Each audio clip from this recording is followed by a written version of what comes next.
is kind of like the public radio lineup of this program with the three of us. So Yeah. Talk tools. Who's introducing the show since Gogs is not here? Nate, you can do the honors. You want me to do it? Go ahead, right, buddy. Welcome to Movie the Podcast. That's right, Movie the Podcast. This week, we are continuing our tangential slumber party. And I like that. I like that a lot. And one half of the regular beef is in the barn, plus an extra quarter, but we're still missing 2/5 of the beef. So I don't know what you call that. Is that Joe? The numbers don't lie, and they spell disaster for you, podcast audience. It's the King Sampler. No, he can't beat me. Semi-related, I saw a TNA pay-per-view on Friday, and all I could think about was Sacrifice. That's all I could think about the entire time. Like, you saw it live? Yeah, they wrestled at that little tiny, like, Baltimore arena, like, right near my apartment over at UMBC. Oh, okay. How was it? It was fine. The beginning of the show was better than the end, which is weird for a pay-per-view. Like, yeah. It kind of fizzled in the middle. Like, it was still fun. I mean, it was fun. Free tickets. I mean, it kind of makes sense. They already got you to pay for the view, so they don't care if it falls off. Yeah, I don't know. Like, TNA, not to get off on a completely separate thing too much, but TNA has too many, like, I respect you matches. Like, there wasn't, like, a lot of heels. Everybody was like, hey, you did a good job, and they shook hands at the end. It's like, I don't want that. There's this younger tag team that wrestled the Hardy Boys. They're over there now. And, like, it was fine. It was a okay match. The Hardys really need to retire. But the thing is like, I want the young upstart tag team to be like, these bitches are old. They need to retire. I want to boo them. I don't want them to be like, yeah, they're all right. They're good guys. I'm patching the torch. Like, I want fucking hatred. Like, I don't know. That's why, that whole where it's always like, oh, they should make it more like real sports. I'm like, that's boring. Like, I don't care about cause it's not, you can't make it more like a sports presentation also, like, where I know it's not real. You know what I'm saying? Like, those two things don't exist together very well. Even the title match was like, the guy, remember Moose Sean? He used to be ROH for a while. I stood next to him while he was pissing that one show we went to. That's right. Yeah, he's a mountain of a man. Well, he was wrestling this guy Trick Williams, who I've never heard of, but apparently he's been around for a while. And Trick was the heel, but like, you wouldn't know it from the crowd because everybody was into him. And again, like, he was kind of a heel, but like, not to sound too much like fucking Jim Cornette, like, he wrestles too fancy to be a heel. Cause like, he's still trying to be like cool. And like, when you gotta be a wrestling bad guy, you kinda have to wrestle like shit. Cause like, you want people to boo you. And like, I don't know. Like, again, like, I know I sound like fucking Jim Cornette, but like, he's got kind of a point, right? Like, a good wrestling heel, in my opinion, is like Seth Rollins. Like, he's a really, really good wrestler, but like, when he's a bad guy, he wrestles like a little wiener, and it's like, that's what you want. If Stephen Miller gave a press conference and then dunked over a Kia, I would be like, oh, well, I don't like him, but that was pretty cool. Yeah, I don't know. I mean, it was fun. Too many mixed messages. Shout out to whatever that arena is called. I think it's called like the Chesapeake Energy Arena. That place is fucking great. That place is like, the AEW runs that building, and like, I wish like more wrestling would do it, cause it's perfect. Like, it's pretty big, but it's still small enough not to be annoying. And like, the actual, like, they actually have aisles, so you can like walk past people, like, when you have to get up to take a leak. Place we saw, was it Ring of Honor? What did we see where we took Kobe and he like almost died from his vape pen?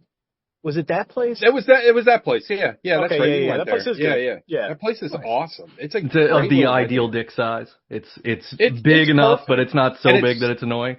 Yeah, exactly. Well, I wouldn't know. Well, I'm not saying I know either. I'm just saying I hear tell. I hear tell like these ideal dicks. You've never had the peculiar fortune of seeing anything at the Baltimore Arena or Royal Farms Arena or whatever the fuck it's called now.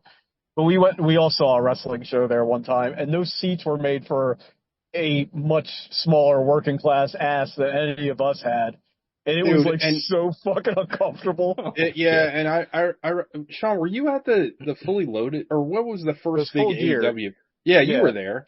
I had to hold on to Alec to like get up the stairs because like my crippled ass, like they don't have railings in their aisles. So like I literally like, I got balance issues, man. Like I need a railing. That feels like a code violation. Yeah, and like thank God Alec was there because like I was like, dude, I'm gonna have to hold your bag. He's like, it's cool, man. And like that place sucks. And it's funny because they dumped a whole bunch of money into it. They spent a whole lot of money at the Baltimore Arena, and now they're getting like a lot of shows. Like Gogs and I went to see Wu-Tang Clan and Run the Jewels there. Nice. But like they upgraded the sound. I mean, it does sound great in there, but like the seats are the same. It's still terrible. It's like still a terrible experience to go there. Anyway, we watched The Quick and the Dead. Yeah, speaking of something that doesn't suck. No, and I'm going to bury the lead. I love this movie, and it made me hate Sam Raimi because, like, man, he used to be so much fun. I'm going to put it on Front Street. I think, unironically, this is Sam Raimi's best movie. And I do like his other movies before. I mean, I love Evil Dead 2. Like, I love. Yeah, and Spider-Man 2 is also a good film. Spider-Man 2 those are all good. Yeah. Spider-Man 2 is great. I actually, it's funny, kind of like the Burton Batman movies. Like, I went through a period where I was like, I don't know, the Spider-Man movies, the first two Spider-Man movies are kind of corny, and I feel like the later movies were better. But I think like there's a charm to those first two Spider-Man movies where like it's corny on purpose. Like it's definitely like he knows what he's doing. My biggest problem with the Raimi Spider-Mans, and it's not really that big of an issue. I hate the Green Goblin's costume. He looks so fucking stupid. Sure. And like, I'm sure both you of saw you the mock-up. He looks like a Power Ranger.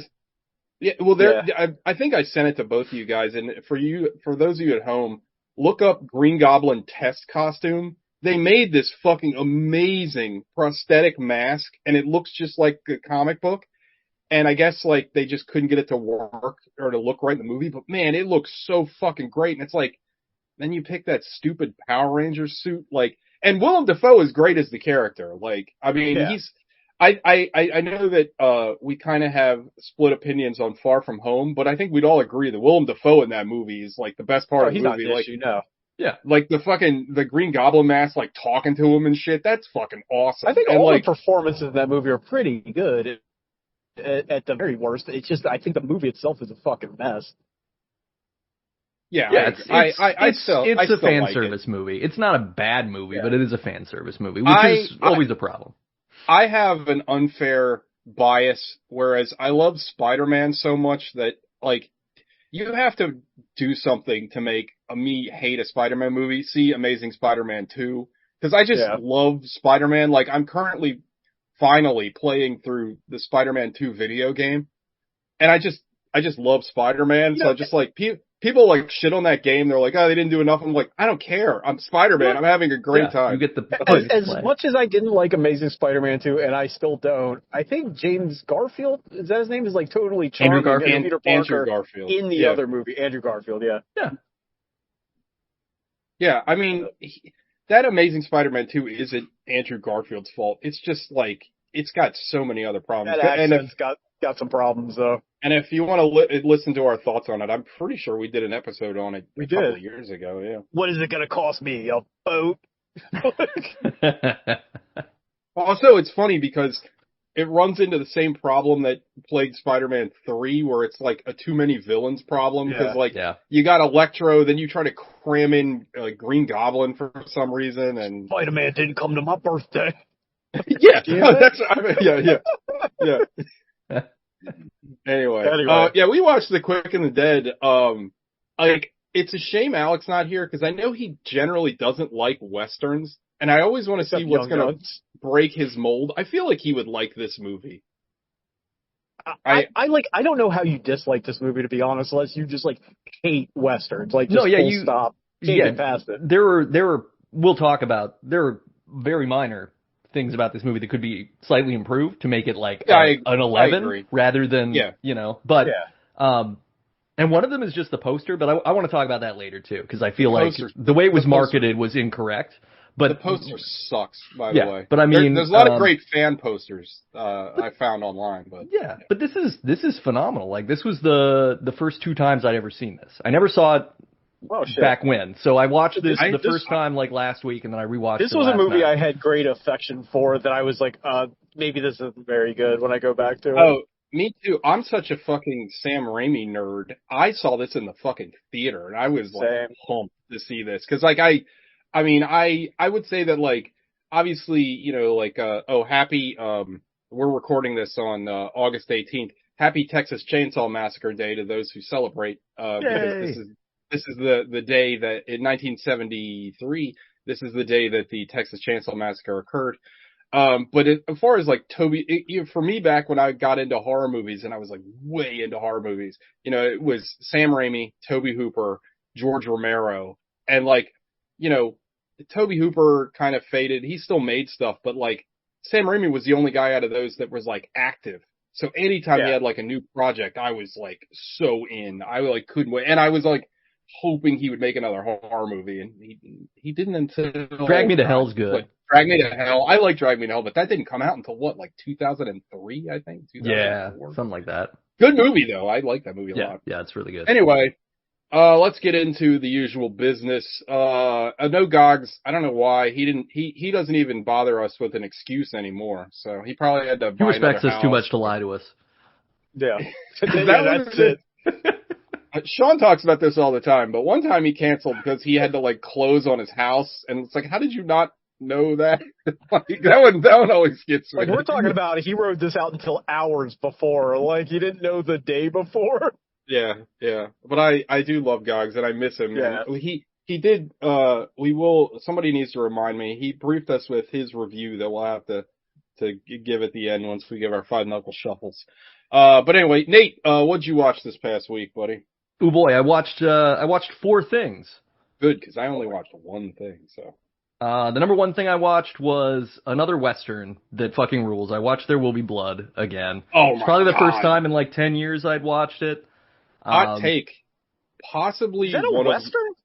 Yeah. Oh yeah, I think so. I mean, in a way. Okay. It's an iteration on a Western, right? Like it's all about man versus God, man versus man kind of stuff, and I think that There Will Be Blood is one of the best movies ever made. Like, is that a hot take? I think it could be. I don't know. I think that movie. I remember, you know, I would have bottled the feeling that I had leaving the theater after seeing that for the first time, because I was so like just so blown away by that movie. And like, it's a movie I've watched probably a dozen times. Like, it's just so fucking good. And I love P.T. Anderson, but like, it's his best film, like, bar none. I'm sure I've mentioned this ad nauseum, but if I hadn't, I still think it's funny. The first time I saw that movie was at Gogs' old house, as the tail end of a double feature with Resident Evil. I think the subtitle was Damnation. Oh, the CGI movie? Yeah. Isn't that the one with the negative differential house? Yeah. And that only made it even better. Yeah. Which one did we watch? Didn't we watch a CGI Resident Evil movie on the show? We did. It was like the best one we saw. It was incredible. Yeah. Sorry, Nate, continue. Oh, no, yeah. Like, it's just, There Will Be Blood is just amazing. Like, I hadn't seen it in a few years. I remember loving it the first time I saw it, and then this time I'm just riveted the whole time. Like, everything feels even, and I mean, that's part of the rewatch joy of anything. Like, the second watch of The Quick and the Dead was similarly like, oh shit, like, things just had more gravity. But, yeah, I mean, I don't know. I don't know how anybody looks at like what Daniel Day-Lewis does in that movie and go like, I also believe I could act, because he's fucking like way better than anybody who's ever done anything. Also, like, I don't think Paul Dano gets enough credit for how good he is in that movie. No, he's amazing, because both of the versions, the Paul and the Eli version that he plays, are really different. And you only see the Paul version for like 5 minutes, but I think I've brought this up on the show before, but it's a movie. It's one of those things like how in Jaws, they had to work around the shark not working. So they fucking, they made it incredible. You know what I mean? Because they originally wanted to show the shark a lot more, but it just didn't work. Paul Dano wasn't supposed to be both of the brothers. There was a whole nother actor, and he got sick or something, like right before filming. So P.T. Anderson's like, we're just going to make him the same make him the same actor. And that alone is so brilliant, because it adds this level to the whole movie. Like, at first, I thought maybe, when I first saw the movie, I thought maybe he was, like, playing a trick on Daniel, and, I just, oh my God, that movie, I don't know. I like gush over that movie because I just think like that movie is fucking pure cinema. Like you know what I mean? Like that pure kino. It's one or two for me with best closing lines in a movie I've seen. Yeah. Green Rooms. Who gives a shit? Yeah. And this, is it I'm done or I'm finished. I'm finished. Yeah, I'm finished. Mm-hmm. And then end. I'm like, oh, that's so good. Yeah. Also, like, I just saw on TikTok, there's a creator that I follow, who, Real Takes is his account, if anybody wants to follow him. But, like, he was talking about, like, movies that are critiques on capitalism that are, like, stick out in your mind. And, it's funny, because when I saw that TikTok, the first movie I thought of was Sorry to Bother You, which is explicitly about, anti-capitalism. But, like, There Will Be Blood is a great example of that, because it just shows you the evils that people pursue just for, money. Because that's all. Daniel Plainfield is just about money the whole time. Yeah. I mean, my favorite part of that movie is his monologue to his brother. That actor is really good, too. He's been in a ton of stuff. Mm-hmm. But, like, that whole thing about where he's like, there's a competition in me and I don't want to see anyone else succeed. And, like, it's just, that's so fucking great. And that he can't stand to be around people. Like, that whole monologue where he's like, I don't want to be around people. I want to get so rich that I don't have to be around people anymore. Yeah. Which is wild. It's a movie that also understands the virtue of, like, silence in a movie to convey more than having dialogue would, because there's so many scenes, like, it's not that it doesn't feel long, but it is a movie it is very long, pregnant with tense quiet all the time. Like, there and the number of times that Daniel is, like, sitting somewhere drinking and not emoting directly, but you know exactly what's going on in his head. It's fucking great, and it's the direction, it's the writing, it's everything. The first, 10 minutes of that movie, there's no dialogue, or very, very little, if I remember correctly. It's because he's just quiet. He's trying to get silver out of the mine, and that whole thing, until the discovery of oil, it is completely silent. Yeah, it's just. Have either one of you ever read the Lewis Sinclair book that's vaguely based on, which I think it's called Oil? Is it not like I haven't. It's Upton Sinclair. Excuse me, Lewis Sinclair. I don't know who that is. I've heard that the book is really nothing like the film. Like, I think it's just more like a theme. I mean, because Upton Sinclair was like a journalist writer, so it probably would have been more about like the danger of oil fields and less about a specific guy's egomaniacal arc to control all things. But I love that it is. That's the best sort of villain to villain pairing where neither of them is good. They're both out for their own gains, and Eli's are. I mean, I think it's cool when a movie can make you go like, I hate Daniel. He is a bad person, but I am cheering every time he's taking Eli down a peg. And you're not, and you feel internally conflicted about all of it, because like the scene where he dresses his son down when he's an adult, you fucking hate the basket. Yeah. And you're just like, well, I can't like this guy, but then in the end you're like, well, yeah, but kill the guy, and good, make him say that he's a false prophet, because the choice to make him deaf, the one kid, is like, I think a very good choice in that movie, because like instantly makes him sympathetic. Mm-hmm. Yeah, I agree. I mean, that final scene between him and Eli is just so brilliant, because it calls back to that scene where Eli kind of has the upper hand on Daniel, where he's like, I abandoned my child. Like, that like is such, like, we talk so much on Movie the Podcast about movies that are just written so fucking stupid, where they have like direct callbacks, and it's like, I get it. Like, it's right in your face.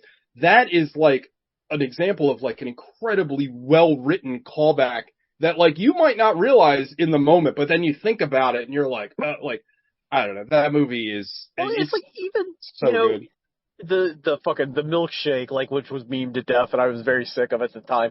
that whole scene, extracted from that line is brilliant. The whole drainage thing, and you could see the fucking realization dawning on fucking Paul Dano as the thing's being explained to him, what's actually going on. Yeah, it's brilliant. Nate, how do you feel about P.T. Anderson in general? Like, I pretty much love everything that he's done. Like, I think, because he did Punch Drunk Love, right? He did that. That's the only one that I'm a little more lukewarm on, but I also haven't watched it again in, probably 20 years at this point. I think, like, because I used to feel the same way, and then I rewatched it, like, recently, and I'm like, oh. Like, it's pretty brilliant. Like, I don't think I, like, really, I mean, I was very, I don't know, it was probably, 18 when that came out? I don't think I really understood what he was trying to do in that movie, and then I watched it recently, and I was like, oh, I get it now. I generally feel like that movie, and I think like P.T. Anderson's style is a style that when I was younger would have kind of made me uncomfortable in a way that made me not enjoy it because I didn't understand the discomfort. And as I get older, I'm like, oh, I get it. This is because people are fucked up, and this is how fucked up people really behave. And it really, it's excellent. But yeah, I love all of his stuff. I'm still like, I mean, I'm gonna go see it, but I'm a little on the fence of his next movie because it's based on a Thomas Pynchon novel again, and I'm like, I don't know. Like, I really liked Inherent Vice. Yeah, I thought Inherent Vice was good. Yeah, I mean, it's the Pynchon's unadaptable. Like, that's the problem. It's like, it's almost like P.T. Anderson is like, okay, look, I've conquered regular movies. I'm gonna try adapting books that no one can adapt. Like, yeah. I mean, the thing with Inherent Vice, like, if I had to rank all his movies, it's the last one, but I still like it, but it's just like, I don't know if it really works. Like, there's parts of that movie that work, but overall, I'm like, I don't know. And this one, I don't, it looks interesting, but again, as soon as I heard it, it's like, oh, it's based off Pynchon again. I'm like, no.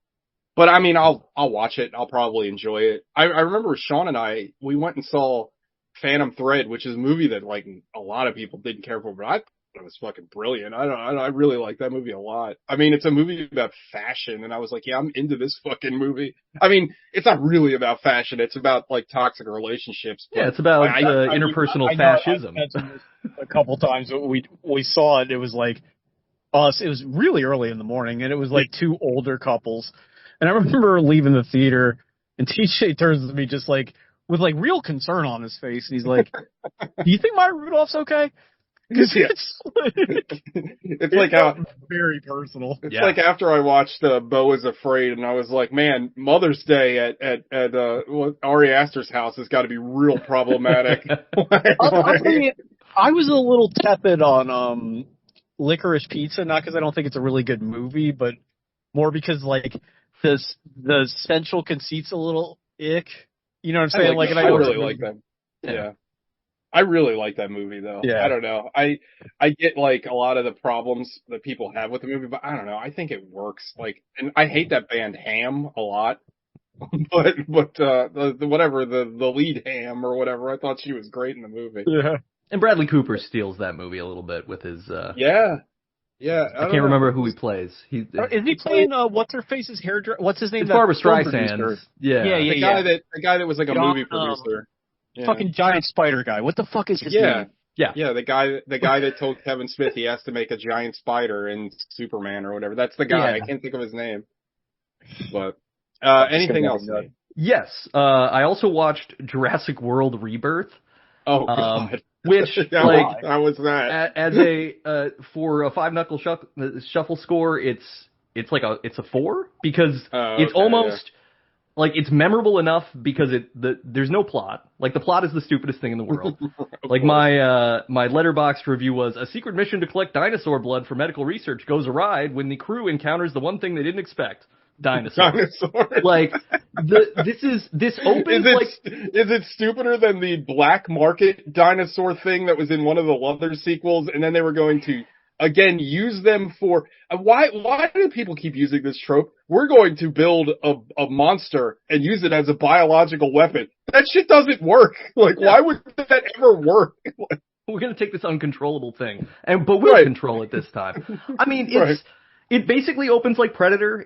Scarlett Johansson's like a super secret agent person. She's getting her team together.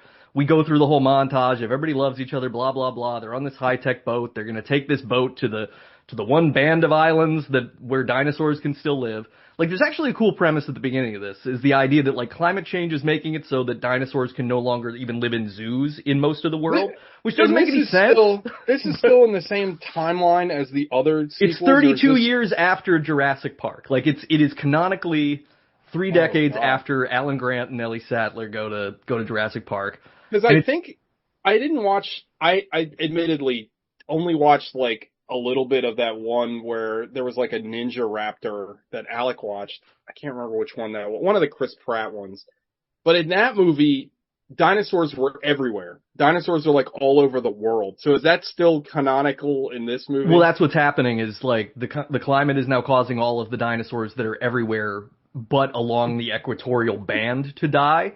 So they're basically like the coolest thing in the whole movie is like a brontosaurus escapes in like Manhattan from a zoo and is like running and just goes and dies under a bridge, and people are like taking pictures with it. But it's kind of sad, but it's also got like a Children of Men vibe where it would be like, oh, this would be kind of interesting if it was just like, you know, this sort of extinction event.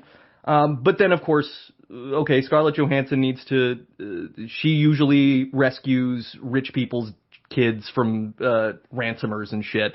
But this medical guy wants to hire her for a job. He offers her the princely sum of $10 million to go to the most dangerous place in the world where literally no one has ever come back from to do a stupid thing that doesn't make a lot of sense. I mean, and she's blown away. Kind of low. That's what I thought. Like, 10 million is not enough zeros. Also, it's a fucking movie. Just say 100 million. Like, who cares? Yeah, like, it wouldn't matter. So she gets the team together, and it's very Predator for the beginning, and it's kind of well done. Like, I was sitting on it like, okay, this vibes like an 80s action movie. Team together, everybody's shooting the shit. They got their bits and skits they're doing to try to get more money out of the guy, whatever. And then we cut to, there's like a family, they're sailing across the Atlantic before the daughter goes to college, and they have the dipshit boyfriend who's just stoned and can't even be bothered to like do his shift on the boat. Somehow everybody sails into the waters where there's a bunch of underwater dinosaurs. No one has any clue that these exist or that they could be dangerous or that regular boats can't handle it. And that's what kicks the movie off. And then what the movie becomes for the last 2 hours. You think the world at large would put like fucking breakers or something up that's like, hey, you're going into like dinosaur infested water. What a weird. Yeah, you would think it would be like on the radio or sonar or something. Right. But I don't know enough about boats. All I can think of is, and I don't know if I shared you that meme. I probably did. It's from The Matrix 2, where it's like, this is the 6th time we've made the worst Jurassic Park sequel, and I assure you, we are very efficient at it. Yeah. So they get, you know, everybody gets capsized. They're on the island. They don't have a boat. They don't have a way off. Whatever. Scarlett Johansson decides then that, like, I guess we should just do the mission because what else are we going to do? So then they go and get themselves in even more danger for reasons. The movie has to happen. And then the movie is just pretty much every 10 minutes there's a dinosaur reveal. And most of them are things where a dinosaur emerges from behind, like, a grassy knoll or a dinosaur-shaped rock. Like, what's the deal with? There's a lemon behind that rock. What's the deal with the like H.R. Geiger Saurus or whatever that's in the movie? Well, so the cold open of the movie is there's yet a 7th island or whatever where InGen was doing secret shit. So they created this, like, it's called a Dominus Rex. It has a Brainiac head, and then it has 6 arms, and it's really big. And you see it a couple times. It's stupid. It's the most pointless whatever. But the movie's like just loaded with silly jokes and stuff. And the only reason why I would give it a 4 over a 5 is that there is a point where a tiny little plant-eating dinosaur that's roughly the size of one of my dogs, or really a household cat for that matter, who the little girl names Dolores keeps following them around. There's a pet. There's a pet dinosaur in this movie. I mean, I'm into that. And it's really cute. Like, it works. It works for me because the rest of the movie is just like, you watch a couple of brontosauruses, like, make out for a few minutes while the original Jurassic Park theme swells and everybody's Did Sean have a pass at this script? It's like, we need the dinosaurs to fuck. That is literally a scene, and everybody has to sit on the majesty of it. I gotta be honest with you guys, because the movie has to happen is one of my favorite chestnuts from this show of all time. Can I interject something real quick? Of all the properties that have been resurrected from like long dead past, why have we not gotten Dino Riders back?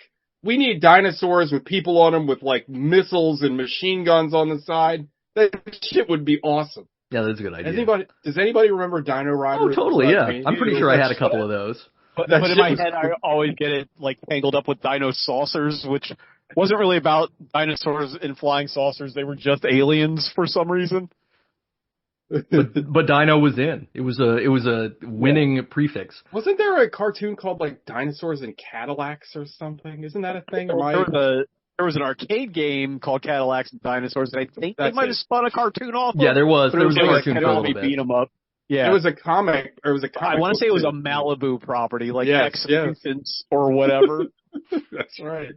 But yeah, the Sega game that fucking ruined your life. And you're like, oh, an X-Men game, and it's like the X-Mutant. They're like, they're not even mutants anymore. That sucks. They're X-Mutants. They're like they're mutants that went. They're convergent therapy. They went to convergent therapy.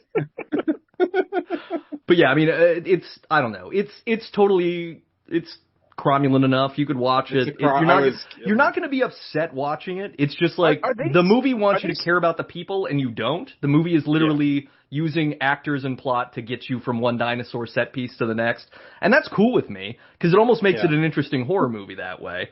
Right. Are they still making like shitloads of money? Like, are the return like at what point? That one did well. Yeah. I don't know. I don't know what the full box office was, but I know. I mean, they did a smart thing because they put that out like before the summer, and I want to say it did pretty well. Like, it got pretty well reviewed too, for that matter. Like, it has a higher score than I would give it. Which is fucking wild. But here's my theory on Jurassic franchise. Okay, I think that we've reached the point where the Jurassic franchise is actually a protracted metaphor of the United States foreign policy in the Middle East, because we fucked it up in the first place, and we can't stop going back for reasons that become less and less plausible, and that's all that's happening. It's like, oh, we have to go back to the place where the giant dinosaurs kill us all the time, and this never works out to get a resource. Let's go, and then everybody dies again. It's wild to me. That's a brilliant take. I like that. There's another island? Like, how many islands do we got? Well, that's the thing. Like, when the cold open is like introducing a new island title, you're like, oh fuck, really? And this one's even more technologically advanced than the previous ones because it's basically like a full space station on an island where they have all the dinosaurs isolated, and it's something else. But what's crazy to me is that with Jurassic Park, it's not as bad as the Alien franchise because at least there's 3 good Alien movies. But like, there is one good Jurassic Park movie. That's it. Like, even like Jurassic Park 2 sucked, and then they kept making. Then they made 3, and that was terrible. And then for some reason, I mean money, because remember Jurassic Park. Then they started bringing out the Chris Pratt, what's her name, Big Dumper, BDH. Photoshop her ass out. Yeah, Bryce Dallas Howard. And we all love, I mean, BDH is a Mohole legend. We all love her. But those movies were trash. And it's just like, what are you doing? Like, stop. Just make something else with dinosaurs. Oh, wait, they did with that Adam Driver movie that, like, tanked. But, like, I don't know. There's got to be something else to make out there. Yeah. Make Dino Riders. Here you go. Listen, Hollywood. I know you listen. Turok the Dinosaur Hunter, dude. Turok the Dinosaur Hunter, the movie, that'd be cool as shit. Or Primal Rage, the movie. Dude, Primal Rage, the movie. You know The Rock's gonna end up in that, though. Oh, no doubt. Yeah. Anything else, Mr. Nate? I also watched Freakier Friday. My wife and I went to the movie theater for that. It was a date movie. To see that. That movie's a solid 5 because I'm not going to think about it ever again. Like, it's fat naturals. Well, here's the thing.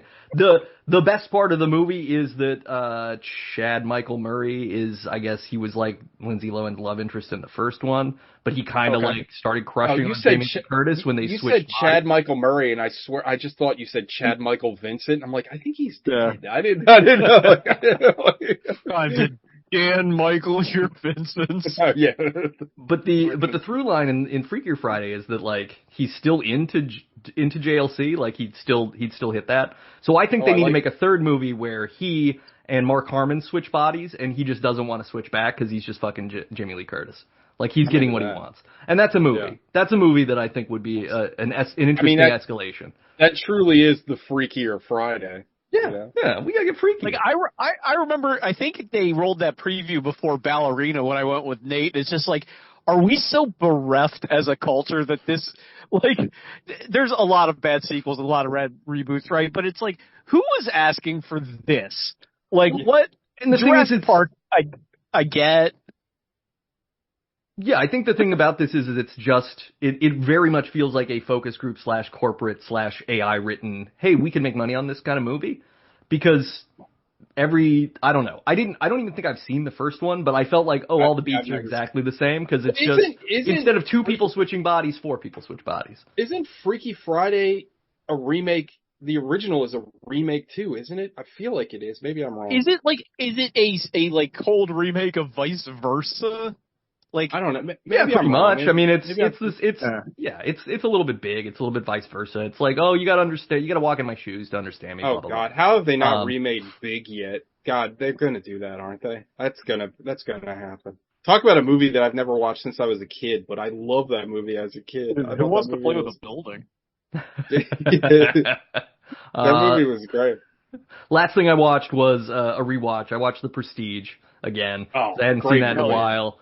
And, I think it's great. I mean, cause it's just about people destroying each other's lives and the lengths they'll go to do that. I think that's phenomenal. It's very human. The female characters aren't written very well, but that's a Chris Nolan special, so he doesn't do very good at writing female characters. On top of that, Scarlett Johansson is like abysmal in that movie, and I think she's got a niche. That ain't it. You know what I mean? Like, she's just not. It's just like the accent's not working for her. I will go and I've been on record on the show many, many times as a Scarlett Johansson apologist, but she is very bad in that movie. Yeah. But I still love the movie. I think it's my favorite movie. It's my favorite Nolan. Here's my only question. Maybe you guys can answer this for me, because I really like this movie. I still can't understand why, when you have, spoilers for The Prestige, anyone who's listening, when you have twins, and one of the twins is in love with one woman and one is in love with the other, why can't you figure out how to make it so that the person who is in love with the woman who has the kid doesn't, like, abuse her emotionally to the extent that she commits suicide? True. Like, it seems like, I get that you gotta keep a secret for the trick, but you have makeup. The movie has to happen. Yeah, the movie has to happen. Yeah, that's but it's just, because it's just harsh on Rebecca Hall to do that to her, I feel like. It's like, come on. I forgot that was Rebecca Hall. Holy shit, that's right, yeah. Also a great David Bowie performance in that movie. Yeah. As Tesla. Yeah, the whole Tesla thing is so cool, and like, I don't know, it's just great. I mean, and for a guy that has a career of like really good performances, that's also the best Hugh Jackman performance, I think. Like, he's really good in that fucking movie. I mean, and obviously Christian Bale is great, but he's always great. It just makes you think of what we could have had with David Bowie in Blade Runner 2049. Yeah, oh my God. He was supposed to be what? He was supposed to be Jared Leto's character? I could see that. Yeah, he's supposed to be Wallace. Oh, that would have been perfect. Damn. And you would have gotten the stink of Jared Leto off that movie, but I don't care. Blade Runner 2049 is still a fucking masterpiece. I love that fucking movie. Hell yeah.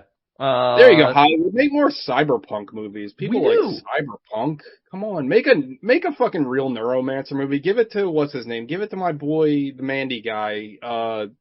What's his name? Panthos Cosmos or whatever the fuck you say his name. Give him fucking Neuromancer. That shit would be sick. No, even better. Brandon Cronenberg's Neuromancer. That shit would be wild. He would be killed it. I'm in. You know what sucks? You guys may or may not know this, but are you guys familiar with he mostly made music videos, Chris Cunningham? Do you know who that is? He made like you ever seen the Come to Daddy Aphex Twin video? Yeah. Oh, yeah. Super weird. He made this other one called Sackhead Johnny. It's like the super fucking weird, like all his videos are super weird. He wanted to make a Neuromancer movie, but whoever had the rights to it at the time said that he wasn't like proven enough. He had never made a feature film. So they did they were gonna make it, but then they wouldn't sign him to do it. And it's like, come on, man, that would have been fucking cool as shit. Like, who else is gonna make that movie anyway? Like, just let somebody make it. It's one of those things where it's like, I love the book so much that like any movie is going to be disappointing to me unless you get the right people. And like, it's going to happen. Like, I'm shocked it hasn't happened already, but like, it's been in development since the book came out for I don't know how many different fucking million years. Yeah. But they're going to fucking, like, you have to hard set it in the time that it took place and like not modernize it at all. And I don't know if they can resist the temptation. It doesn't work if you modernize it. You have to make it in that weird sort of 80s future. Like, but maybe one day. I don't know. You got to give it to somebody cool, though. You can't give it to, like, fucking Mick G or something. I don't know. Anything else, Nate? No, that's it. I'm going to throw it to you, TJ. I watched one thing. I don't know why I keep doing this to myself, but I'll tell you why with this one. So I've heard a lot of things about this movie called Hell House LLC. And I heard it was a found footage movie, but then I read it's not a found footage movie. It's like a fake mockumentary. So like I can bite in on the found footage if it's in like a fake documentary. Like there's a movie that I really fucking love called Lake Mungo, which is, if anybody's ever hasn't seen it, watch it. Because like Lake Mungo is shot like a Netflix documentary about something that never really happened, and it's super fucking creepy. But like it's never too much. And they don't ever, like, I think the movie is exceptional because it never does that thing where it seems fake. Like everything seems plausible, like if you're watching a real documentary, right? Like even they do show like footage that they retrieve from the girl's cell phone, but even that seems like there's no editing. It seems none of the breaches that you had a problem with Late Night with the Devil. Yeah, I hate that kind of shit. I hate stuff that like it takes me out of the movie. Like if you're gonna make a found footage, if you're going to make a mockumentary, stick to the goal. You got to make it real. You got to make me believe it. Like I will always say, like I dislike found footage movies in general, but like I will always defend Blair Witch Project because I think that movie was absolutely brilliant. I think the marketing around it was brilliant. I think the fact that like people were mad back in 1999 that it wasn't real. You know what I mean? People got upset because they're like, oh, this is fake. Like, I think that movie's fucking brilliant because everything that happens in that movie is in camera. There's no like weird music or editing or anything. It's just what you get in the camera. And honestly, for like a lot of people, they're like, the movie's boring, but I think it's brilliant because that's what you're experiencing, what the characters are experiencing. Like, I think it's brilliant. Anyway, this Hell House LLC, it starts out promising and it gets away with a lot of the cheating for the found footage stuff because again, you're watching it in the guise of a documentary, right? The problem is the movie, it cheats too much because like conveniently a character that you find out hasn't been seen in years. So the premise of the movie is that these people put together one of those like haunted houses, you know, like there's like around Halloween time, they'll like rent out like an old mansion or whatever. And then they'll put like a bunch of evil clowns in it and shit and scare you. So they rent out one of these houses and then there's like a tragedy that you don't know what happened. You just know that like a bunch of people died. And this is like a documentary about what happened. And the movie cheats right away because like a person that was involved showed up unannounced. And then she like literally hands the film crew like a pile of tapes. So like really it's only half a mockumentary. And then most of it's found footage. Yeah, it's like, but they really didn't find the footage, did they? No. And the problem is like, it's not terrible. I'm not going to say it's bad. I think like it does a good job building tension. It's just like, it's kind of nothing. It's kind of like a nothing movie. And I don't really understand what people loved about it so much. Like, apparently there is 3 more films after this that I won't be watching.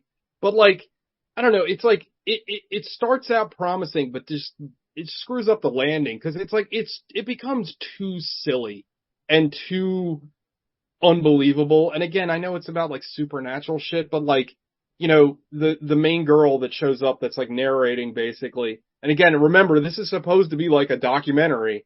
Like she's like, why don't you break back into the house? And the film crew's like, yeah, we'll do that. And it's like, well, why didn't you do that before? And then like, you know, it's like corny. And like at a certain point I was like, well, I thought I was watching like a documentary. Like this is something that someone filmed and then put on TV or Netflix or whatever.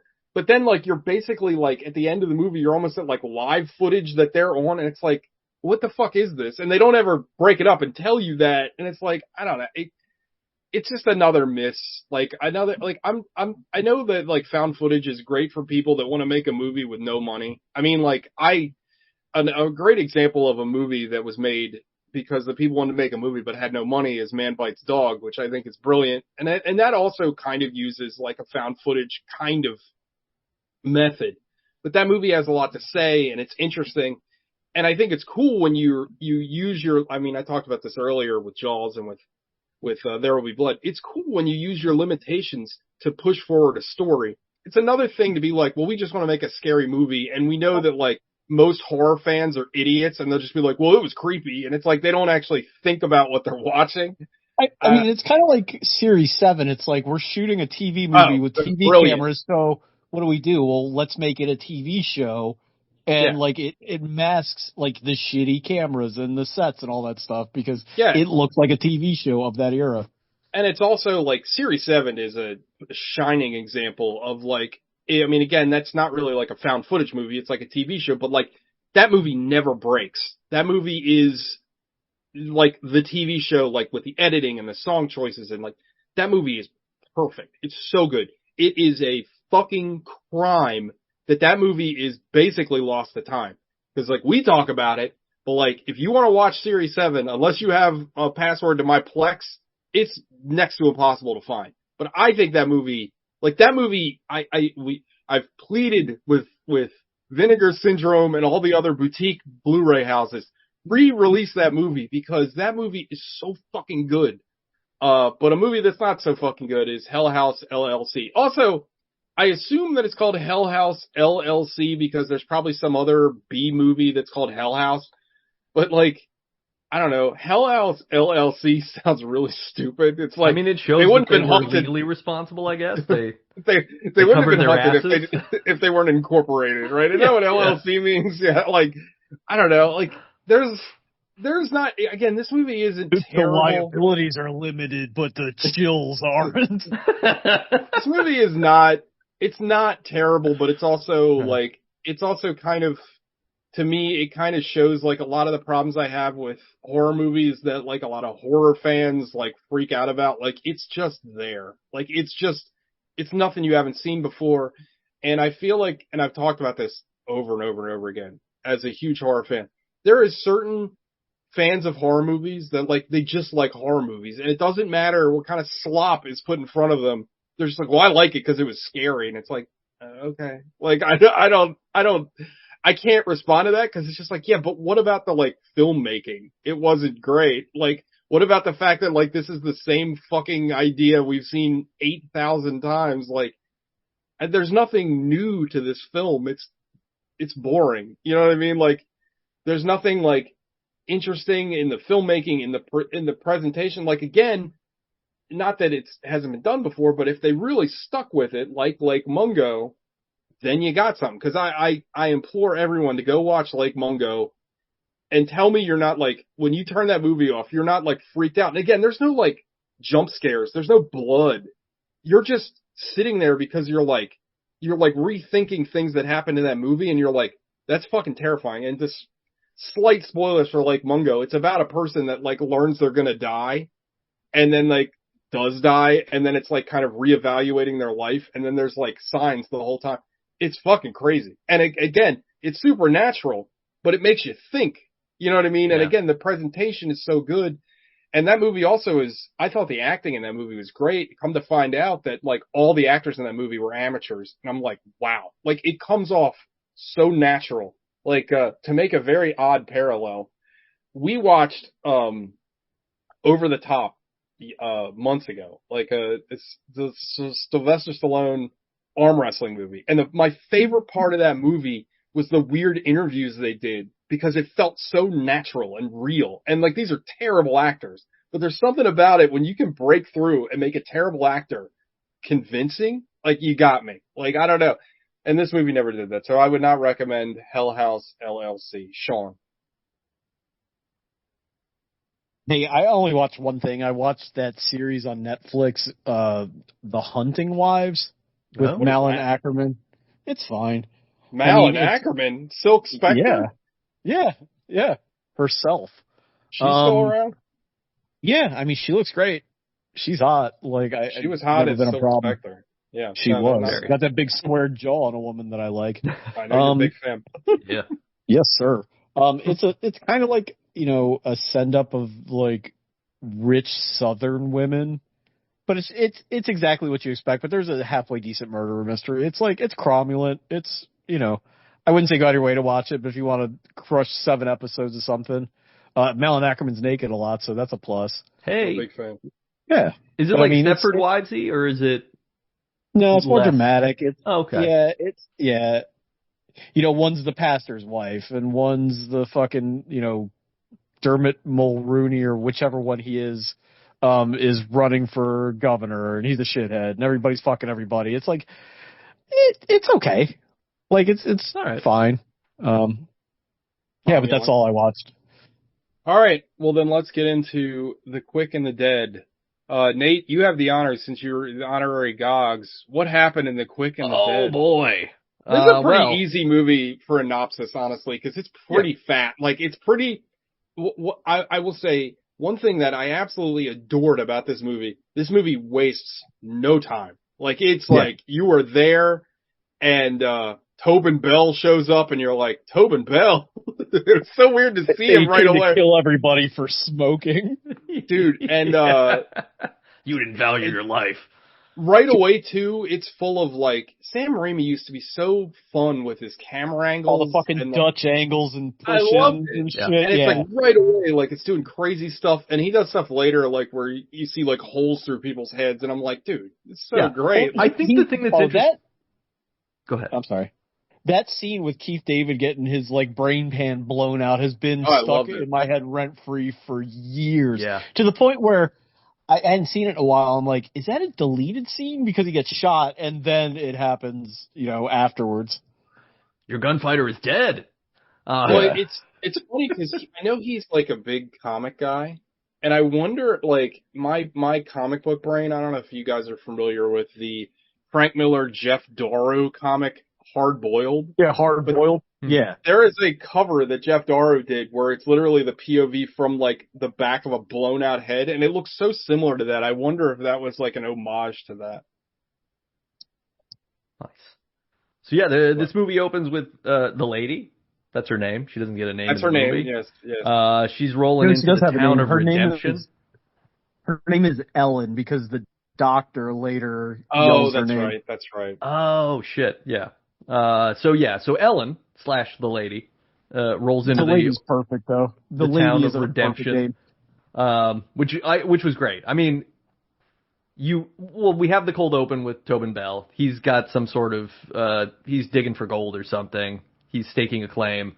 She comes over and hassles him. We don't really know why. And I guess I'm not sure still why they had beef. But just because it's cool. It's a fun cold open. We needed to show she's a badass. It's a throwback to spaghetti westerns. Like, I mean, that's what he's doing, right? So it has, like, kind of a weird cold open that's, like, sort of irrelevant to the plot. I mean, I think Once Upon a Time in the West opens with, like, a 45-minute, like, train ride that really has, like, very little to do with the rest of the movie other than kind of establishing the scenery. Yeah. Yeah. So she messes with this guy. She ties him up, steals his stuff, steals his horse, cruises off, goes to Redemption. We get a great scene of, like, she's walking into town. Redemption is on multiple different slats. Each letter feels like a title card for the movie. It's really cool, and it's very smart because it tells you everything you need to know about her right from the start. She's there for redemption, right? Redemption is here. What form will it take? It's very, on Front Street text-wise. It's one of those things where it's not subtle, but it's brilliant. You know what I mean? Like, you don't have to be... Well, and this movie is, like, beautiful in its simplicity. Like, the structure of this movie is absolutely perfect. Yeah, it is, and it is, like, it isn't simple in that you don't know everything about her until the end of the movie. And so when you go back and rewatch the movie, the whole opening sequence, like the opening 20 minutes, is way better. Because you end up going like, oh, this has all been like a sort of, rather than it's all foreshadowing, but it's like backshadowing in a way, because it's about things that you didn't know already happened.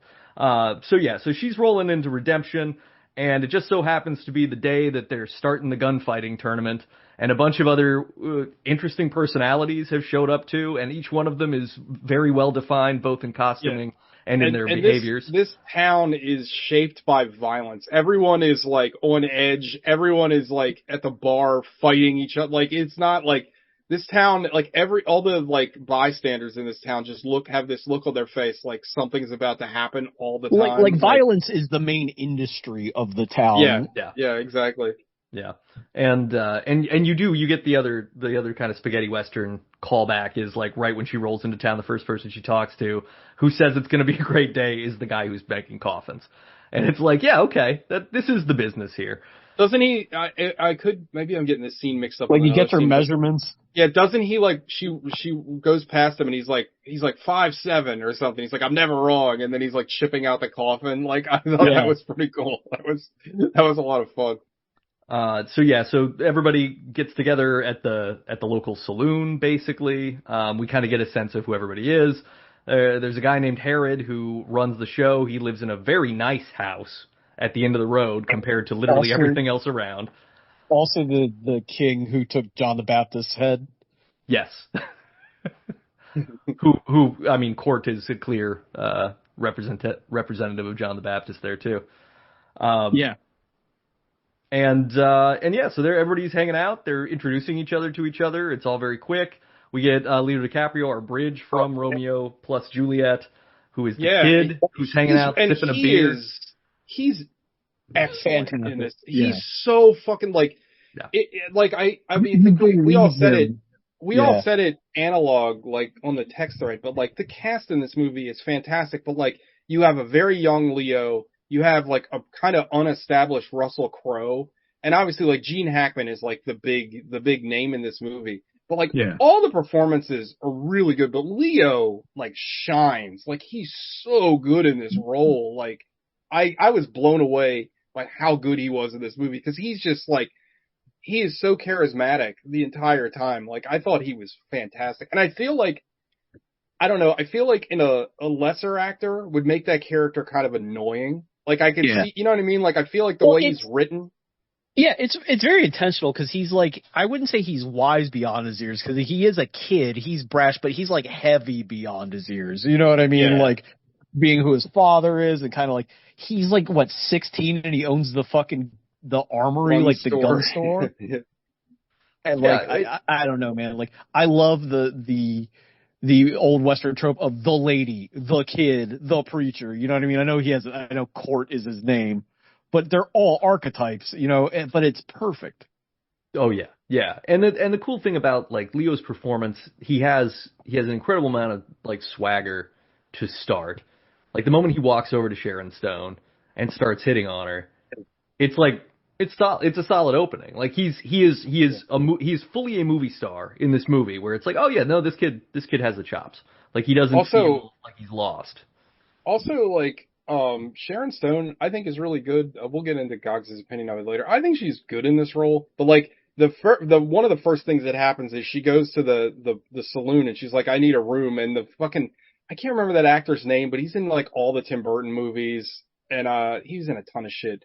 And he's like, whores are to the other house or something. And she like kicks the stool out from under him, and it's like fucking awesome. Like right away, it's just like, I don't know. I kind of get Gogs' critique, but I think the issue is that part is written as like, you know, harmonica in Once Upon a Time in the West, or like, you know, anybody from the Dollars trilogy. And because she's pretty and a woman, like it seems incongruent, but I don't think she's bad in the role at all. No, I think she's my only issue with her is I think she's too old for the part. I could see that. Yeah, like that was the only problem I had. Was like, well, how much time has passed since Gary Sinise, like since that whole thing? If Gene Hackman appears to have aged maybe 10 years, Right. She's definitely in her mid-30s in this movie. Yeah. So it becomes a question of like, well, how old is, but she should be like slightly older than Leonardo DiCaprio. That's kind of my read. Yeah. It's like she should be in her early 20s, early to mid 20s, not mid-30s. But also her being younger would kind of help because like I think something this movie does well is like you know that she's capable, like because again like she shoots Tobin Bell in the beginning or she ties him up. And then she's like, kind of like, she's cocksure for lack of a better term, and she kicks the chair out and she like can hold her own. But like the movie plays with her being like how competent she is and like how much of a gunfighter she is. And I think her being younger would help because she seems almost like grizzled. And I feel like if her being 10 years younger would kind of help that kind of dynamic a little better. Yeah, I think the thing for me is like Sharon Stone always invokes like Basic Instinct vibes for me, where it's like, oh no, she's in the fucking driver's seat. Well, like she knows what she's doing. She's got it over on everybody. I don't want to alarm you guys, but she was like 25 when they made this movie, or 26. Really? Wow. So she was like 27 maybe when it came out, or 26 depending on. Yeah. Okay. So I thought she was older. She has a very like mature. This sounds gross, but like she's a very mature looking 26-year-old woman. She looks like a woman. She doesn't look like a girl. You know what I mean? No, yeah, absolutely. Well, also it's a strong jaw. From the opening credits, she was a co-producer on this movie, so she probably helped get this made also. Yeah. So. Yeah. Oh, I'm sure. But yeah, I mean, and that's like such a minor quibble because no. After the first time I watched it, I was like, I didn't really like that. Second time I watched it, I was like, no, all this works. Everything works. It's like, don't worry, Nate. I have two quibbles with the movie, and they're both so stupid. Like you'll laugh. Yeah, my only real quibble is with the poster. And the poster is like a traditional Western poster, including the font that they use. And this is not a traditional Western. This is ultimately this is like comic book video game Western. Like the vibe is, it's just got its own energy. And the poster doesn't adequately prepare you for the way that Gene Hackman dies at the end, which is so fucking cool. Oh, yeah, the poster should be Japanese. It should be like a Sugiyaki Western Django poster. Can I do my two quibbles real quick? Do it. Feel better. There's a scene where Sharon Stone asks the blind merchant, "What kind of ink do you have?" And then later in the movie, he has to produce the ink, which I hate. The second one, it's so stupid. When he's like, "What is your particular problem with me?" And she has to throw the badge. The throw is so goofy looking, and he's so far away that like it's a terrible throw, and like I don't know, it kind of like deflates it for me for like half a second. Yeah, I feel that. Like I mean, we could break this movie down into tiny pieces and find things that aren't great. Like, but I don't know. This I think this just grows in affinity as you watch it. Sorry, Samuel Basayo got a double already tonight. Like that kid's gonna be amazing. Yeah, they just called him up this morning, right? No, yesterday, and he got an RBI single yesterday, a 2-run RBI single yesterday, a double tonight. So that kid's gonna be really good. Hell yeah, the future is bright. So yeah, everybody's in town for this gunfight tournament. We start seeing we're getting introduced to everybody. Some of them in very quick passing, others with a little more depth. Just enough. Shout out to Lance Henriksen in this movie, by the way. Dude, Lance Henriksen is so good in this movie. Like, I love his character, and like, I don't know, like, I love his like shitty mustache. Like, that's a weird thing to love, but like, he's great in everything, but he's really good in this, and I love like. We talked about the opening scene in the bar, but just the quick introduction to all the characters. Like you got the guy that like just got out of jail with his fucking literal like jailbird outfit. You have Tobin Bell. Well, he doesn't show up till a little bit later. But then you got Lance Henriksen. He's like, I killed every man. I have a loaded deck. Every time I kill a man, I have an ace. And he what do you call it? What's that word? Fans out the cards and he's got like 7 aces. I'm like, dude, come on. It's so like in a lesser movie, it's cheesy, but it's so cool in this. Like everything is just like, hell yeah. This is a very hell yeah kind of movie. Hell yeah. This is, it's also kind of got the alien thing we always talk about. Like there's a brief introduction to everybody, but you know exactly where everybody's coming from. All you need to know. And then the movie gets on with what it's doing. Yeah, it's like you get introduced to all the characters, and then they're like, okay, there's a gun tournament. Who wants in on the gun tournament? And like everybody has like even the Swedish guy who's like, I'm the best shooter in Sweden. Like that guy is fucking great, and he's in it for like 2 seconds, but like that is more character development than we get in like 80% of the crappy movies we watch on this show. Yeah, and then they have an Air Bud conversation about whether or not the lady can be in the fucking gunfight. Nothing in the rule book. Hackman's all for it. So, and Gene Hackman shows up. He's Herod. He's the bad guy in town. He's Gene the heavy. Hackman in this fucking movie is so good. Oh my god, is he good? He could have been in this and Unforgiven and in no other movies, and he'd still be top 50 actors of all time. Yeah, he is so good in this fucking movie. Like, every time he's on screen, you're just like, I don't want him to leave. Like, he's such a good villain in this movie. Like, this is gonna be like the Chris Farley show. Like, I love this fucking movie. And we'll get to it, but when Keith David takes his first slug, and Gene Hackman has the speech about where all the money came from, it's so fucking good.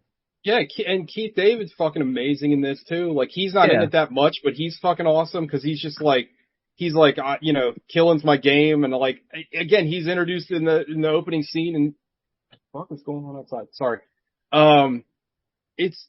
Anyway, continue, Nate. I'm sorry. Yeah. We'll No, yeah. So we get introduced to all these gunfighters. Then Herod shows up. He finds out that the kid is in the tournament and decides to throw his name in too. You kind of only get that in a look. And then at this point too, we don't know the kid and him are father and son. We don't know that at this point. But he then has Russell Crowe dragged in, who is this guy named Court, who I guess used to ride with him when Gene Hackman was a bandit himself. And he's basically just got to fucking bug up his butt about making this guy admit that he is not a godly person, but he's actually a murderer and he loves it because... Well, yeah, because Court is introduced, I want to say he's introduced before you even know his name as the preacher. Like, he's just preacher, and he is... You know what? In a shittier movie, there would have been, midway through the movie, there would have been a 12-minute flashback scene with Court and Gene Hackman and explaining his entire backstory, blah, blah, blah. And they dispose of his entire backstory in like a minute and a half conversation he has with Sharon Stone, basically.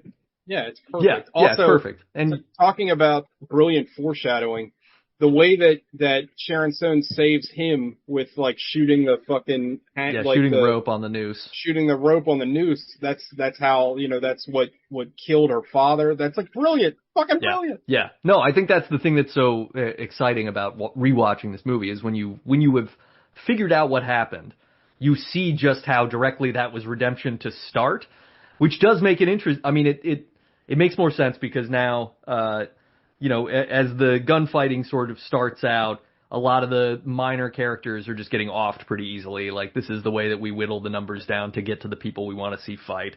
But you're getting kind of a sense of like where where the lady's head is at, because she's feeling squeamish about fighting. She keeps sort of trying to figure out ways to get alone with Gene Hackman to try to kill him, and keeps losing her nerve to do that. And then you're getting these little shreds of flashback of what happened the day that all of this began. They also establish right away, which I think is... Oh, sorry. Go ahead. No, I was going to say, Pat Hingle, who was Commissioner Gordon in the Batman movies, that's the bartender you're thinking of. Yeah, nice. Yeah. No, I also, quickly, they establish pretty fast, during the first gunfight, I think, that you don't have to kill the other guy. Because, the Swedish guy just gets shot, and then they're like, okay, it's over. So, I like that little bit where, because I assume, gunfight, if the guy's not dead, it's not over. But, no, they establish that you can, give up. Because I feel like that plays a role later where, they go out of their way to kill the guy. You know what I mean? Well, you get to raise the stakes. You know, how you raise the stakes in a gun tournament. One thing I appreciate about this movie, and I'm sorry to keep cutting everybody off, but I love this movie so much, is they never lose track of the bracket. Which in, tournament movies, see Mortal Kombat or whatever the fuck, you don't know who's fighting who, and then you're just kind of, piddly-dicking around till the finals. But, you stay on top of this bracket the whole time. And I know that sounds really stupid and simple, but I think it's a really good not at all. No, I totally agree with you. It keeps the structure, and it's part of the stakes, right? Without the bracket there, it could just devolve into, well, how is she going to get him? And it's like, no, she's got to get him through this instrument. Well, also, I feel like a lot of movies, like, to Sean's point, like a movie like, Bloodsport, for example, there's just like so many nameless characters that are just in the tournament's just happening. Whereas this movie, they establish enough characters where you understand how things are going. You know what I mean? Like it stays with it the entire time. I don't know. Again, a brilliant idea. Cause I think, again, in a lesser movie, you introduce like 30 gunfighters and then you just have like montages of like gunfighters dying and it's like, well, who gives a shit? So now like every gunfight means something because they established all the characters that in the fighting. So like anytime one happens, you're like, oh, this is pretty interesting. Like when Lance Henriksen gets it, I'm like, oh shit. And there's an example too where he shoots him in the hands and he's not dead, but then he goes out of his way to fucking end him. You know what I mean? He didn't have to. That's so great too because he's going on about all these people he killed in this famous like gunfight and blah blah blah, and he draws Gene Hackman in the tournament, and he's like, I know you're full of shit because I'm the one that actually killed these motherfuckers and blah blah. It's so good. Everything's so good. Spotted Horse cannot be killed by bullets. Yeah. And shows all of his bullet holes. Also, fucking Spotted Horse has that great moment. Like, again, thanks Sam Raimi and the horror shit, but like, Spotted Horse is dead, but then his hand comes up and you're like, oh shit, is he not dead? Like, is he a fucking zombie now? He can't be killed by bullets. Like, he told you. That shit was awesome. Like, sorry, continue, Nate. Yeah, we'll we start going through some of these gunfights, and there is one montage in the movie that is like a time passing. Sharon Stone's head is sort of there, and it's superimposing these gunfights happening as she's watching it. But we eventually get to basically Herod's forcing the preacher to fight, and they go to the gun shop, which is owned by the kid, and he buys him the shittiest possible gun for like $5 that's rusty and whatever. And I love DiCaprio though, where he's here. He's like, "Hey, this thing shoots straight. I wouldn't sell it to you if it didn't." Yeah, like, I love that. The kid has that like honor. He's like me and Jesse James think this is the best handgun in the world. Like he doesn't. Even though he's heavy, like he approaches everything like a kid. Like he doesn't get the gravity of what he's doing, or he chooses to ignore it. You know what I mean? It's all bravado. Yeah, it's why he's so lovable, because he is like, he's so evidently kind of playing the part of the heel when he's not. Like he has full belief that he cannot be beaten. Like I don't think. There's any thought in his mind that he will lose. No, I agree. I think that's the most interesting sort of whatever secondary conflict in the movie is that Gene Hackman keeps beating people and nobody cheers for him because they all don't like him. And every time his son kills somebody, everybody like hoots and hollers and loves him. And you're dealing with that father vicariousness shit. We might have passed it already, but there's a part in the movie where they talk about Gene Hackman's character to Sharon Stone, and he's like, well, he gets all the money, and she's like, what do you get? And they're like, we get to like survive or whatever. Mm-hmm. And it's like, again, like I love that whole thing, and to go back to the Gene Hackman kid thing, like I think like there's an interesting dynamic between Gene Hackman and his son, because Gene Hackman knows that he's not going to lose. Like Gene Hackman knows that like if he has to draw on his son, like he's going to win. And I think like that's interesting in and of itself, because he keeps telling him like, get out, like bow out. You made your point, like bow out. And he's such a piece of shit. And he also is like, he has his own kind of twisted code. Like he's not going to like, it's not like you're going to let your girlfriend beat you in Street Fighter Alpha. Like he's going to kill, like if he has to shoot his son, he's going to kill him, because that's the only way he knows how to be. But it does, like, it humanizes him just enough, that little bit where he's like, you made your point, get out. And that's what makes how he kind of deals with that later even more, like, heart-wrenching. Yeah, absolutely. I agree. Yeah. So as the fights start to unroll, both the kid and the lady and Court win their first duels. And then in the second round, we have a meeting where Gene Hackman meets with Keith David to talk, because Gene Hackman's like, who hired you to come here? Like, who hired you to kill me? I thought it was Ace Hanlon, but it wasn't. So what's the deal? And Keith David kind of gives up the ghost on, well, he doesn't say who, but he just says, like, yeah, somebody hired me, but this is business, blah, blah, blah. It's all bravado. He's got his great mustache and his really ornate pipe, and he's just sitting there. But he's so detached where he's like, what, do we have business? Like, he's still up until the moment, like, yeah, I mean, I'll listen to an offer. Like, what are we doing? Yeah. And then Gene Hackman's like, tomorrow I'm going to make an example of you. And then leaves. And then tomorrow comes, and he does. So Gene Hackman then declares, like, hey, you know what? This is gonna be a kill people fight now. The whole tournament, you got to kill the person. And Keith David has the great line of like, well, I was planning on killing you anyway, which I love that. That fucking rules. It's so good, and that just makes it even more sad when obviously he's not gonna be able to do it. So he gets a shot off, but doesn't hit anything. He gets shot in the belly. He gets shot in the arm. And he gets shot right through the head. Yeah, which is one of our great Sam Raimi moments. This is where Hackman's like, you know, oh, all I hear is you people crying poor, how you don't have any money, but somehow you came up with all this money to hire a professional killer. So it looks like I'm just going to have to take more of that money off of you. Yeah. And I want to just jump to the sort of connection between this and Romeo and Juliet from a shot selection standpoint too, because there are some similarities between Baz Luhrmann's wacky like camera pushes and stuff and some of the stuff Raimi does. It's just Raimi's versions aren't as nauseating or kind of they don't feel as like alien to the scene. And I just think that's interesting. So I was like, well, yeah, there's kind of a frenetic thing happening here either way. It's just but it works a lot better for me. I don't know, like because again, like I feel like he interjects these things that like just make the scene more exciting, whereas like a lot of the editing choices in Romeo and Juliet just felt jarring to me and kind of felt like incongruent to what I was seeing on screen. Like I don't know how to describe it. The way he does that Dutch angle to the clock, and like I do love how the structure of every gunfight on film is almost identical, where it's always like a minute before the clock strikes, you start it.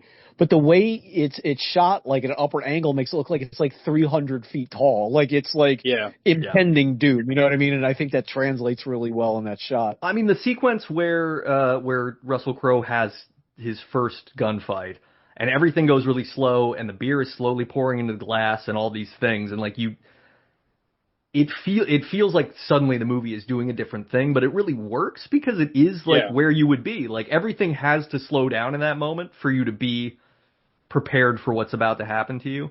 And I love the beat of like, listen to the clock. It click, you're going to hear a click before, because then it really makes you as a viewer listen to the clock you too. Listen and it's there the whole time. It's not like that's not just a piece of dialogue that's passed off and then we're scoring over the clock. Like you hear that click and you know, like, oh, that's when you got to pull the gun and you know. And a lesser movie would have a gigantic gong, which they managed to restrain themselves from doing. Yeah. It's very natural. Shout out to the extras and the look of dread on all their faces when they realize that Keith David has been, demeated in the head, and it's like, oh, we're fucked. Yeah, absolutely.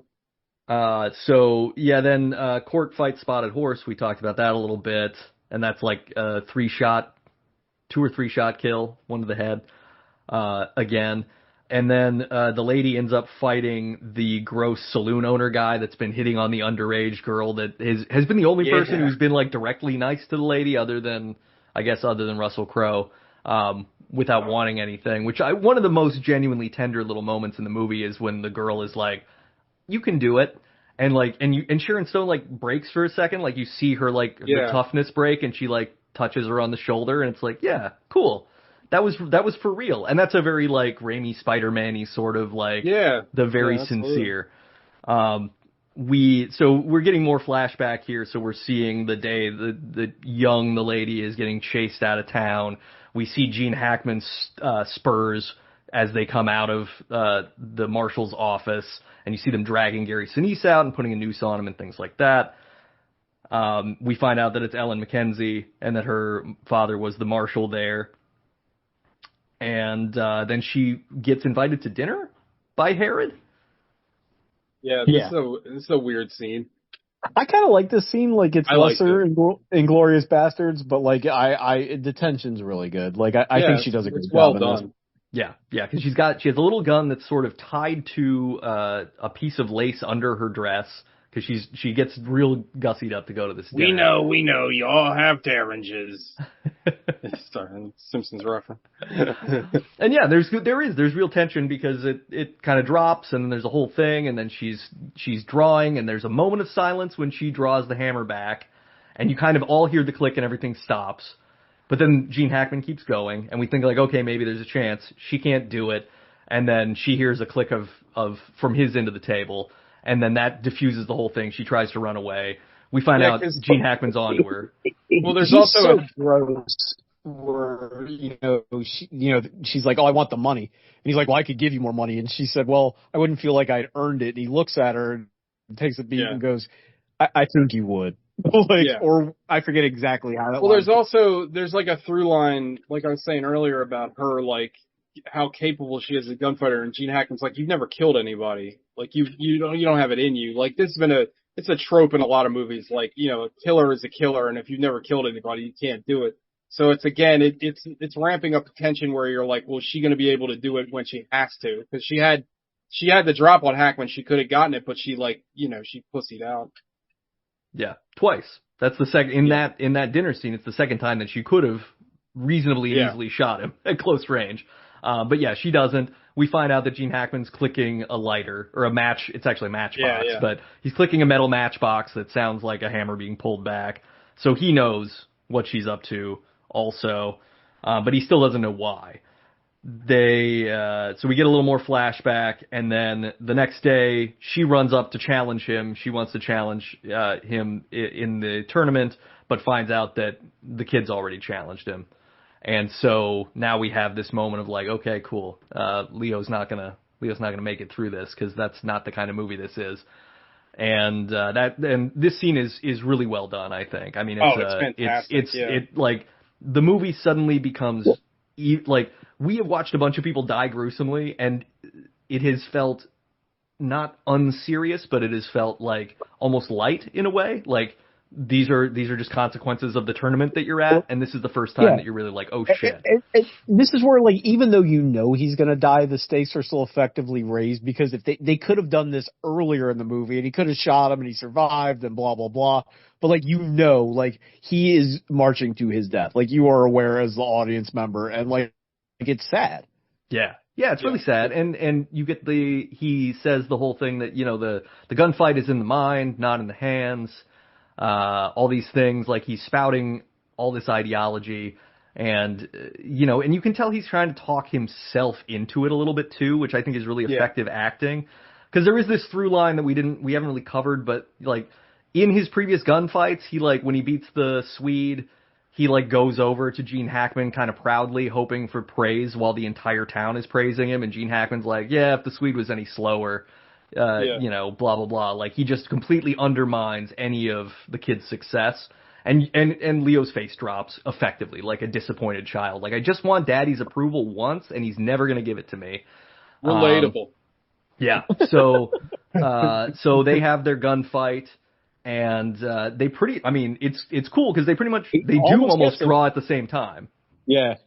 And he trumps Hackman across the neck, doesn't quite hit him, but gets enough that there's theatrical blood there, and he gets shot in the belly. And then we have like a really just heartbreaking scene, especially just the moment of him reaching up for his father, which again also calls back to the scene in the gun shop, where Gene Hackman forces him to put his hand on the table, and he's like, you've got farmer's hands. Those aren't gunfighter's hands. And he's reaching out with those hands again, and his father won't take them, and just immediately is like, he wasn't even my kid. The part, that line where Gene Hackman, you can tell, he's having some kind of emotion, but he disowns him in that moment. Yeah. Just so he can go on with the fact that he just shot his son to death. Is so heavy and so good. And, in a movie that's not, I wouldn't say this is high drama. It's a spaghetti western, right? There's such great dramatic beats in this movie. It's hard to really verbalize how good this fucking script is, but it's very good. Yeah, when Leo says he doesn't want to die, it is so effectively done, because it's not melodramatic. It just feels really authentic and sad. It's like, oh shit, like he didn't, like you said, Sean, he didn't think about the fact that that it was possible he wasn't going to win. He was like, I'm just gonna do this. I'm good at this. What could go wrong? And then it's like, oh shit, you had a whole life ahead of you and like a cute redhead and whatever else, and now it's gone. It's all gone. God, Sharon Stone's delivery of "You Were So Fast" is so like fucking heartbreaking. Yeah. Well, especially because when she says "we're so fast," that's the moment that he's like, "Oh, I'm dead." Yeah. And it's really good. It's really good writing. It's just really good writing too. So then Ellen and Court are forced to face off, and here's where we start getting a little switcheroo-y. So Court shoots her in the shoulder. The kindly guy that shovels the sidewalk outside the McAllister's house tells everybody that she's dead, and we think that she is. We kind of skipped the part where she tries to leave town, didn't we? Yeah. That guy was also. I think they revealed at this point that guy was the town doctor that actually like delivered her too. Yeah, that's what he says in that sequence. He's like, yeah, I know who you are because I brought you into this world. And he convinces her to go back and actually finish it because they need a hero, and she could be that hero. So we think that Ellen is dead. Court demands to fight Herod, and they end up setting it for dawn the next day. And then somebody comes in to sabotage the preacher's hand by smashing Russell Crowe's right hand so that he can't gunfight as well. And I do love where this goes, where he brings him out to the fight with Herod, and Herod's like, "Why the fuck did you do that?" Like he as shitty as he is, he doesn't want to beat Russell Crowe if it's not fair. Yeah, his ego like rules over everything, no matter what. Like I love that. But where he's like, you got 20 seconds to get out of town. You got 15. And then you kind of forget about it as he's monologuing to Court. Yeah, and then he's like, time's up. Yeah, turns around. Yeah, people do not get down that street fast in this movie because twice they get shot in the back and they barely got anywhere. So they're going to have a fight. But, hey, it turns out, Leo and Sharon Stone sleep together after drinking a bunch one night, or at least it's implied that they shared a bed. I don't know. That's like right in the beginning. That's right in the beginning, but she discovers that she's like, your bed's really hard, and he's like, well, people would steal it if I don't sleep on it. And she lifts the sheets up, and you get a brief glimpse that there's just a shitload of dynamite underneath the kid's bed. Yeah. And that dynamite comes into play here because Court and Herod are about to gunfight, and then literally half the town explodes. Yeah, one of the things that I thought that was funny about this movie was, like, spoiler alerts, Herod gets killed at the end, so they save the town, but like she blew up the entire town. Like, thank you for saving us, but the whole town is like smoldering in the ground now. Thank you. It's like fucking Transformers 3 Chicago. Right. It's done. Yeah, so everything blows up. It creates this huge distraction. She emerges, very, very classic Western sort of thing, smoke and flames, and she comes walking in. She's fine. What do you mean you're okay? I thought you were dead. Da-da-da. You're dead! So then they face off, and that's when the soft toss happens, and we get the end of the flashback, which is just, it's heartbreaking, because it's like, okay, Gene Hackman had used the same method of hanging on Gary Sinise, who was Sharon Stone's dad, as he tried to use on Russell Crowe, where you put him in the noose and on a chair, and then he sits back and he shoots the legs of the chair until the chair falls. He's doing that to Gary Sinise and decides to to be sporting because of his ego and because he wants to just be that guy. He gives young Sharon Stone, young Ellen, the gun and tells her that she has 3 shots. If he can shoot the rope and shoot her dad down, her dad gets to live. He'll play fair. Now, I don't believe, ultimately we can't believe that would actually work. Like, if she did shoot him down. But maybe. But maybe so. Maybe Gene Hackman is that principled in his own disgusting sort of evil ego thing. But, so Gary Sinise is like, hey, baby, you can do it, da-da-da. And this little girl is just holding this revolver with shaking hands, and she aims up and she fires and puts it right through Gary Sinise's head. Insane scene. So good. And just that, so well done. Like, my heart and stomach dropped when that happened. So I was like, oh fuck. Like, this, like, I don't know a movie that does this now where it's like the kid kills her dad by mistake. Out of the fucking Proposition. Like this isn't like a major summer blockbuster fucking movie scene. It's like a come and see moment.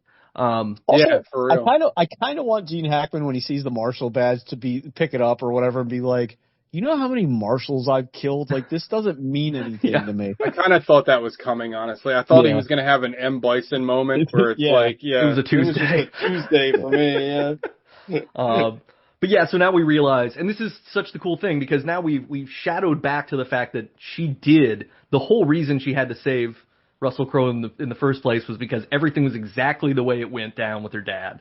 So we understand the first part of the movie better in these last moments. They have their gunfight. She draws, she gets him.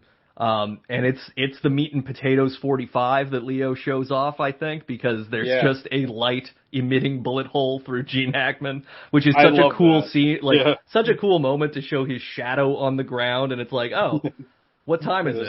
There's a hole in him. Yeah, it's awesome. Also, Court is like Deadshot or Bullseye or take your pick of whoever. Like he cannot miss. Yes.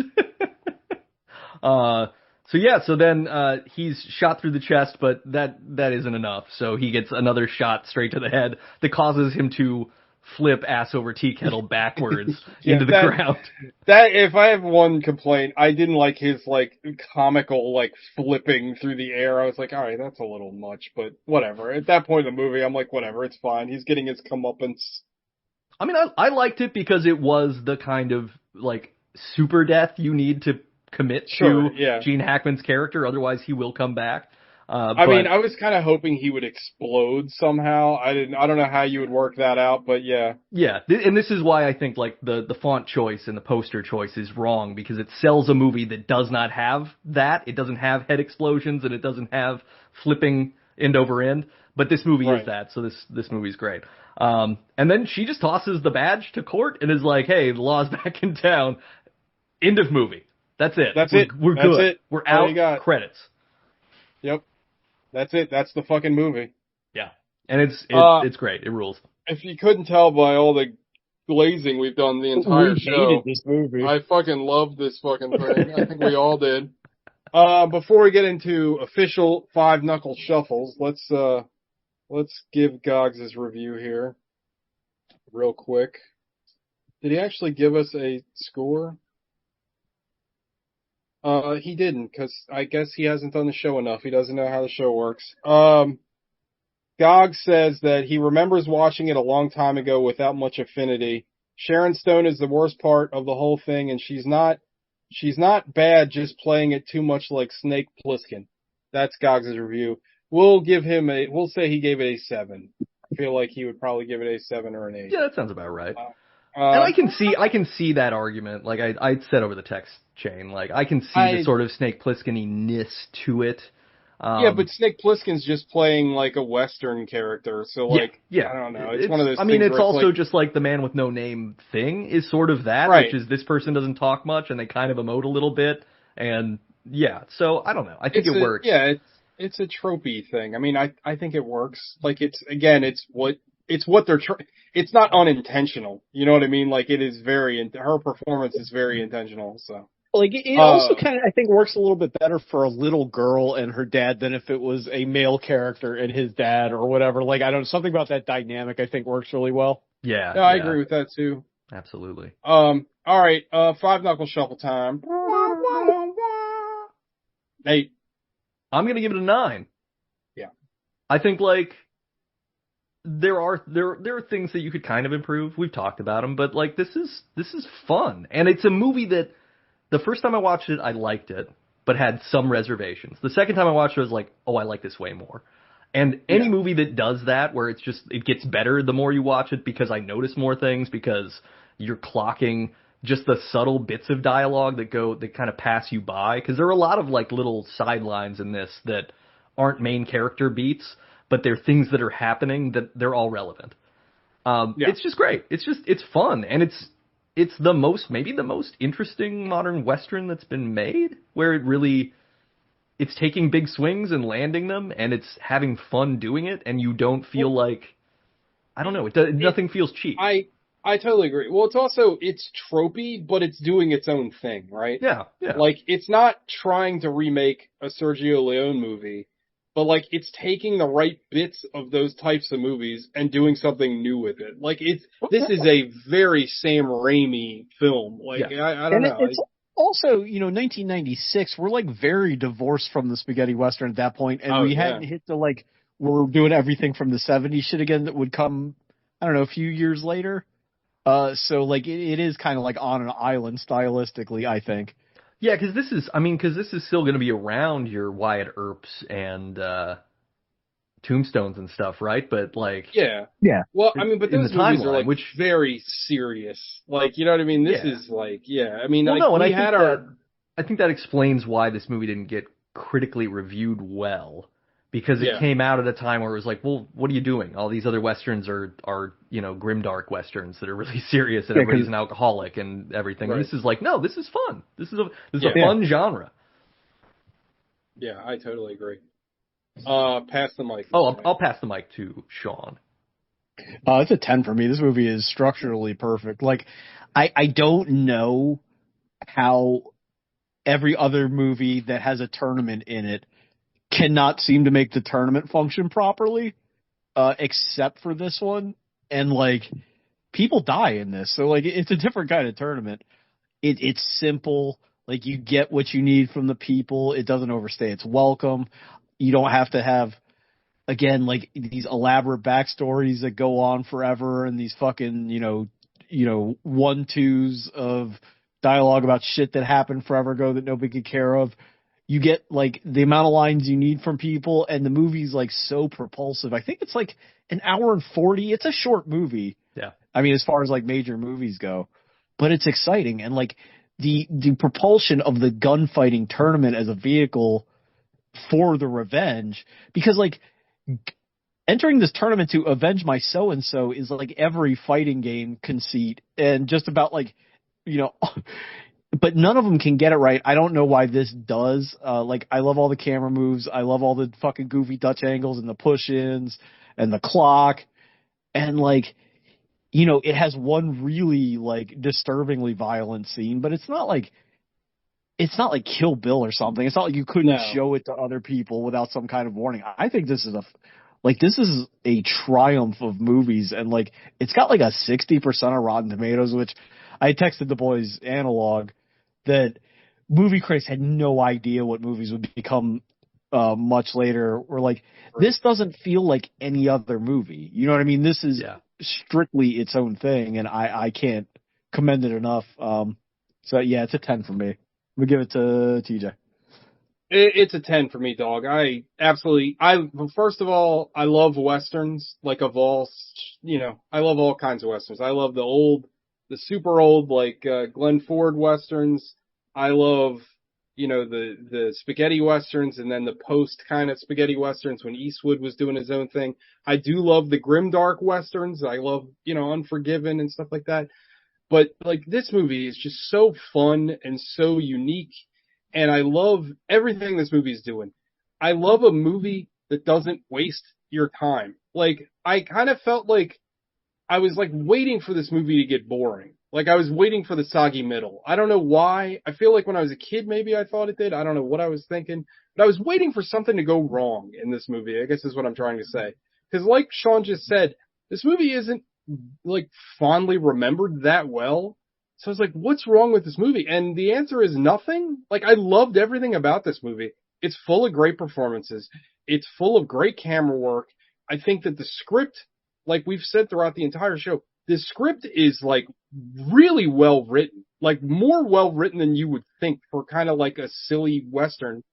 I think this movie is fantastic. Like, I loved it. And I'm not the biggest, like, Sharon Stone fan. I thought she was great. Like, I really, really enjoyed this movie. And, it's something I'll probably watch again here soon. I loved it. I mean, it's a 10. I think this movie, it's not my favorite Raimi, but it may be his best movie. Like, it's one of those situations where, like, I like Evil Dead 2 more, but I think this is a much better film. Like, this is way better made with better performances, and it's like a much more complete film.